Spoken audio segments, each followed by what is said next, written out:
세계화라고 하는 외부적 환경이 드디어 이제는 종말을 고하고 있는 것이다. 이런 생각을 네. 저는 하고 있는 겁니다. 세계 경제를 얘기하고 있으니까 조금 얘기를 좀 돌려가지고 그 뭐 지금 중국과 미국 간의 관계 뭐 이런 거는 좀 어떻게 보고 계세요? 지금 드디어 본격적인 패권 경쟁, 패권 네. 전쟁으로 현재 가고 있는 그러한 상황이기 때문에 이것이 네. 그냥 뭐 1, 2년 사이에 아니면 뭐 1, 20년 만에 이게 끝날 상황도 아니고 다시 네. 말해서 지난 한 30여 년 동안의 그 세계화가 미국과 중국 간의 패권 경쟁과 맞물려 가지고 아주 오랫동안 이러한 탈세계화 네 편 내 편 또 이렇게 나눠지고 그러면 약간 또 경제도 약간 일부 좀 분리가 되면서 그러니까 그 인플레이션을 높이는 아. 그런 것도 가져오고 뿐만 네. 아니라 우리나라가 1960년대 이후에 본격적인 70년대 초부터 시작해서 아주 고도 성장을 했잖아요. 네. 고도 산업화 성장을 했는데 그 중요한 이유 중에 하나가 뭐냐면 시장 경제를 받아들인 것도 있고 우리나라가 수출 주도형 경제 성장 전략을 한 거예요. 네. 그게 마침 세계화와 잘 맞아 떨어진 잘 거예요. 맞았다. 그러니까 우리나라가 만든 물건을 전 세계에 쉽게 내다 팔 수가 있었고 그러니까 내다 팔고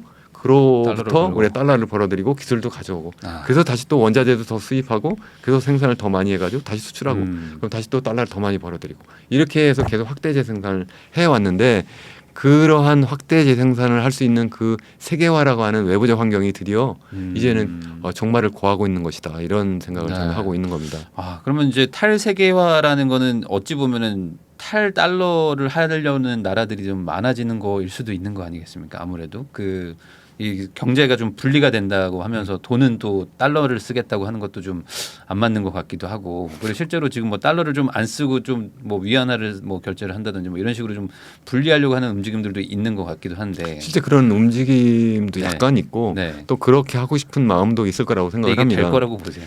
당분 안 될 거라고 안 생각을 된다고. 합니다. 네. 왜 안 되는가 하면 네. 일단 뭐 두 개의 블록으로 나뉘면 당연히 뭐 이쪽 미국이 주도하는 블록 서방 세계에서는 뭐 당연히 뭐 네. 안 쓸 거고요. 중국 위안화라고 하는 것을 못 쓸 거고 그렇다고 중국 위안화를 그러면 중국이 주도하는 새로운 어떤 네. 자기들만의 어떤 리그, 자기들만의 블록에서 쓸 거냐? 그렇게 쓰려면 중국이 어떻게 하냐면 그 위안화를 계속 그 나라에 공급을 해줘야 되잖아요. 네. 공급한다는 게 뭐죠? 결국은 그것도 하나의 상품이잖아요. 네. 그걸 주고 다른 걸 뭘 받아야 사와야 되잖아요. 네. 그 얘기는 무슨 얘기냐면 계속 경상수지 적자를 봐줘야 되는데 미국처럼. 네, 근데 네. 중국이 그럴 마음이 있나요? 네. 없죠. 그러면 지금 당장 한국 입장에서는 지금 금리를 올릴 여력이 별로 없을 것 같거든요. 그럼 이대로 가면 금리 격차는 더 늘어나는 상황이라면 만약에 뭐 가정에서 한 2번 정도 미국이 더 올린다면 금리 격차가 더 벌어지는 상황인데 그렇죠. 이 상황에서 한국은 어떤 선택을 할 거라고 생각을 하세요? 또 금리를 따라서 올려야 현재 되는데. 우리나라는 지금 기준금리가 3.5%잖아요. 네. 그리고 미국은 5.25%니까 한 1.75%포인트 이렇게 차이가 나는데 앞으로 미국은 앞으로 계속 기준금리 높일 건데 그러면 이제 그쪽은 어떤 국채 수익률이 계속 더 올라가게 되고 그러면 드디어 이제 본격적인 시장금리 차도 더 나타나고 그러면 돈이 더 빠져나갈 수도 있고 이런 걱정을 실제 할 수밖에 없는 거예요. 물가는 물가대로 우리나라의 인플레이션율은 미국에 비해서는 전반적으로 낮은 편이에요. 낮더라도 지난 6월 기준으로 보면 전년 동기 대비 한 3.5% 정도까지 내려왔다 이러거든요. 그러니까 3% 수준가 내려왔으니 정부에서는 희망적으로 이 자를 볼 수 있지 않을까. 내년 3% 다음 달이나 다다음 달이면 뭐 된다, 이렇게 얘기 생각을 나오잖아요. 하는데 헤드라인으로 보면 우리나라가 그렇게 많이 떨어지지 않은 상태 비슷해요. 인플레이션이 잡히지 않고 이거 똑같이 그것도 전세적으로 세계적으로 에너지 가격이 떨어졌기 때문에 그렇게 헤드라인 인플레이션이 좀 떨어진 것처럼 보인다는 거고 또한 우리나라의 경우에는 통화 정책을 수립할 때 이창용 총재도 여러 번 얘기했지만 우리나라가 상수가 아니라 우리나라 변수인 것처럼 미국이 어떻게 움직이냐에 따라서 따라갈 수밖에 없기 때문에 미국에서 금리를 올려야 된다는 상황이라면 우리가 여태까지는 계속 버텼지만 올릴 수밖에 없지 않을까 이제 그런 생각을 합니다. 그럼 반대로 우리나라 경기가 뭐 지금 좋지가 않은 상황이라면 우리가 안 좋기 때문에 우리가 먼저 금리를 인하한다. 뭐 이런 일은 사실상 일어나기는 어렵겠죠. 미국이 저러고 일어날 수 없다고 생각합니다. 네, 그런 거는 네. 우리가 먼저 선제적으로 뭔가를 한다는 거는 사실상 그렇게 하면 이제 돈이 우르르 빠져나가기 네. 때문에 우리 1997년 외환위기 때도 보면 경기가 엄청 나빠졌잖아요. 그때 금리 올렸어요, 낮췄어요. 네. 금리 오히려 올렸죠. 올려야 되지. 돈이 빠져나가는 네. 걸 막기 위해서 올리죠. 그러니까 그런 일은 그런 일은 어렵고 일어날 수 없다. 최소한 버티고 있거나 네. 아니면은 제가 한국은행 총재라면 이미 네. 한 번 올렸어요. 미국 따라서 올리는 일만 있을 것이다. 저는 이렇게 그렇게 봐야 생각합니다. 된다. 그리고 그것도 한참 네. 그 상황으로 계속 갈 것이다. 네. 전 세계적으로 보면 한번 보세요. 유럽이나 아니면 뭐 호주나 캐나다 음. 다 인플레이션이 지금 엄청나게 높아요. 네. 인플레이션율이. 그런 상황에서 우리나라 정부에서 억지로 뭐 라면 가게 낮춰라 뭐 이런 식으로 네. 좀 뭐 일부 낮출 수 있지만 큰 흐름을 그렇게 바꾸기는 어렵다는 거죠. 그러면 이 인플레이션이 뭐 완화되는 시점이랄까 뭐 어떤 계기 같은 거는 한 언제 정도라고 생각을 하세요? 이게 뭐 언젠가는 끝나야 될 것 같은데. 아까 말씀드린 것처럼 근본적으로 인플레이션율이 안 떨어지지 되는 않을 거예요? 거다. 그래서 저는 3% 밑으로 안 떨어질 거다라고 저는 그럼 뭐 계속 보고요. 가는 미국 거예요? 그래서 계속 갈 거. 아까 그 여러 가지 제가 세 개 네 개 말씀을 드렸잖아요. 네. 그 요인이 바뀌지 않는데 어떻게 이게 내려갈 거냐는 거고요. 네. 다만 네. 아까 말씀드린 경기가 막 그냥 조금씩 떨어지는 것이 아니라 막 경제 위기가 네. 닥쳐가지고 이게 막 그 모든 것이 다 서버렸어요. 네. 그러면 좀 물가도 좀 낮춰질 수 있지 않을까 그럼 이런 결국에 생각을 한 번은 합니다. 터져야 된다. 약간 이런. 그러니까 사람들은 안 터지고 뭐 한다는데 네. 저도 안 터졌으면 좋죠. 네. 그렇지만 내가 어떤 희망 섞인 기대를 하면 안 되잖아요. 아, 그렇죠. 합리적인 어떤 판단을 네. 하고 합리적인 기대를 해야 되잖아요. 네. 그런 차원에서 드리는 말씀이죠. 이게 어쨌든 너무 과하게 풀려버렸기 때문에 네. 이거를 이제 봉합을 하려면 네. 어쨌든 한번 이 상처를 째야 되지 않나. 고름을 그렇죠. 한번 터뜨려야지 새로 이제 되지 않나라는 이제 그런 의견을 주시는 거고 네.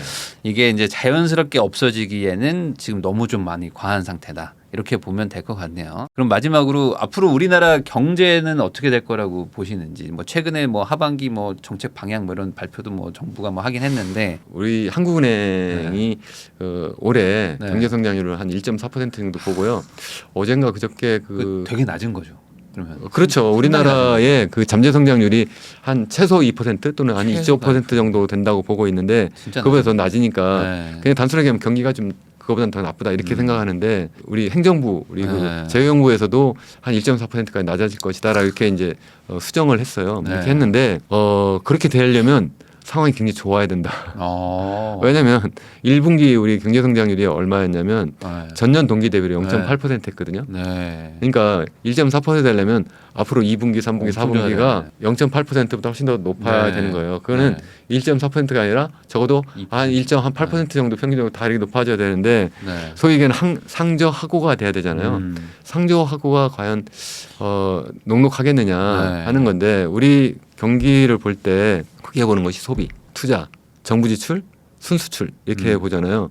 그러면 거꾸로 볼까요? 순수출. 지금 수출이 계속 지금 안 좋다가 안 좋잖아요. 네. 그래서 뭐 지난달에 드디어 뭐 11억 달러 네. 뭐 무역 수지 흑자를 네. 봤다 이렇게 얘기를 하는데 사실은 그건 경기가 나빠서 나온 것이 있어요. 다시 말하면 수출도 마이너스고요. 네.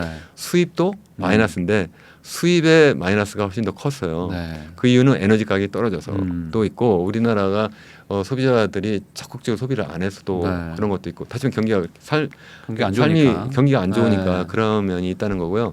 다시 말씀드리면 다시 이제 그러면 C로 가면 우리 소비로 가면 소비도 인플레이션이 계속 높아지고 주식 네. 가격도 지금 녹록지 네. 않고 부동산 가격도 막 네. 떨어지고 있는데 내가 어떻게 소비를 더 많이 해요? 당연히 네. 못 하죠. 그렇죠. 더구나 또 막 금리를 높이고 있는데 내가 기업인데 내가 또 어떻게 투자를 더 높여요? 그것도 못 하죠. 남은 게 그럼 뭐예요? 이제 정부 지출을 좀 더 네. 확장적으로 운영하는 것인데 이것도 우리나라의 GDP 대비 정부 부채가 지금 뭐 이제 한 50% 정도 수준까지 막 되고 이게 너무 지난 수년 동안 계속 너무 빠르게 올랐기 때문에 현 정부에서는 그걸 어떻게든 좀 잡아보려고 네. 하기 때문에 계속 또 이거 더 정부 부채를 뭐 쉽지 늘리는 않다. 방식으로 할 수도 없다. 그러니까 이게 쉽지 않다는 거고 그래서 우리가 바라는 거는 오직 한 가지. 우선 품목으로 보면 반도체 경기가 살아나는 것이고 빨리 살아나기를. 국가로 보면 네. 우리나라 그러니까 최대 수출 상품인 반도체 경기가 살아나는 것이고 네. 최대 수출 상대국인 중국이 본격적으로 살아나는 것인데 네. 이 두 가지를 또 우리 기대만 해가지고 희망으로 할 수 없잖아요. 네. 아까 말씀드린 것처럼 전 세계가 다 지금 막 고금리로 막 가고 있고 지금 어떻게 보면 지금 경기가 그냥 침체 정도 되는 게 아니라 본격적인 경제 위기가 막 갈 수 있는 상황인데 막 그렇게 되면 네. 반도체 경기는 살겠느냐는 거죠. 반도체는 다 뭐냐면 이게 중간재잖아요. 그것을 이용해서 뭘 하냐면 뭐 우리 얘기하는 스마트폰을 만들거나 각종 전자제품을 막 만드는데 쓰는데 그거 다 이게 뭐냐면 경기 민감주예요. 경기가 나쁘면 안 되니까. 반도체도 이게 수요가 그만 크지 않을 거다는 거고 중국 경제는 오늘 뭐 그까지 말씀드릴 시간이 없습니다만 엄청나게 어려운 상황이고 아, 거기도 지금 위기 상황으로 지금 갈까 지금 굉장히 지금 음. 위태위태한 그런 상황이다 그렇게 생각을 합니다. 그렇기 때문에 우리나라 경제도 굉장히 어렵고 또 중장기적으로 보면 더더욱 사실은 녹록치 않다.